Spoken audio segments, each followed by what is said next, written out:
Let me show you the end game of components that will blow your mind and take your sites and apps to the next level. If you've done React development recently, you've probably heard of shadcn and the hundreds of variants that have spun up just like it, like Ace-Ternity, Origin UI, Magic UI, and loads more. We even have a video on how you can make your own, so subscribe for more great content like that. But how do we keep track of all of these variants? Well, instead we can use 21st.dev, a collection of the collections. So here I am on the 21st.dev landing page here, and you can already see some of the awesome components that you can get. You can get things from a very nice switch down here, so a basic core component, all the way up to this hover peak link preview, these really nice background lights that you see on a lot of landing pages, single pricing cards, and just everything like that. If we go over to components, you can actually see some of the most popular ones. If we go to most downloaded, there's this really cool 3D scene here where this robot is going to follow your cursor, and you'll be able to add this into your application and edit the code as much as you want. We've got these background lights that we just saw, this really nice sidebar that actually pops out when we hover over here. We don't have to toggle it or anything like that. You've got this really nice tube light effect that you see on a lot of modern sites these days.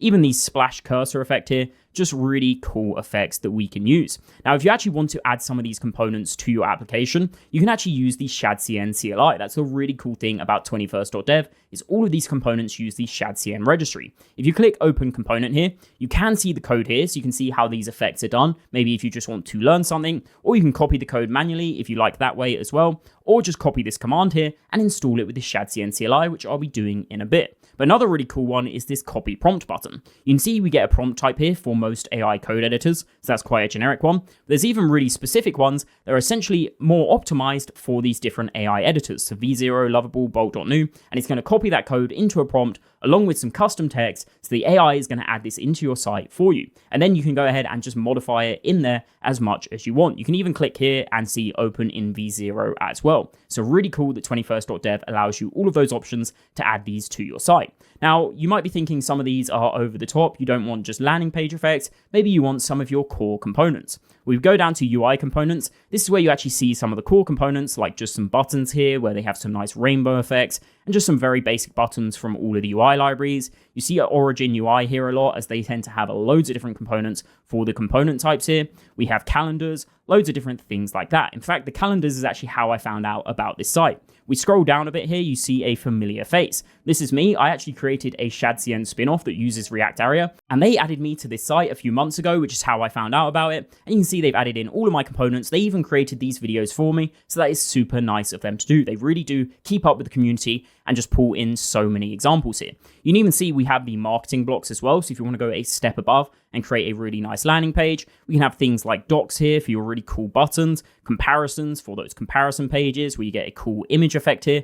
You could honestly, as I said, get lost for hours going around this site and seeing all of the different heroes, footers, anything that you want to build out in your application. If you're wondering how a modern site did something, you can probably come onto 21st.dev, find a component just like it, and learn how you can build that yourself. Going to the creators page here, you can actually see some of the most popular UI libraries that 21st.dev has added. Ace-Ternity is up there as one of the most popular. This tends to be how you'd create a modern landing page. It has loads of examples like that, like the spotlight here, which is definitely not overused on most landing pages. This really cool glowing card effect, colorful text, 3D animated pins, these pulse beams, just everything that you've probably seen on a modern day startup page. Let's actually install one of these components then. I saw this commits grid earlier and I really want to try it out. So I'm going to install this using the shadcn CLI, and then we'll also try that copy prompt button. So all I need to do here is copy this shadcn command. Then in the project where you want to use this component, in my case a next.js one, I'm just going to paste in the command, hit enter, and that will add the code into my code base. As you can see up here, it created a folder called components and then UI,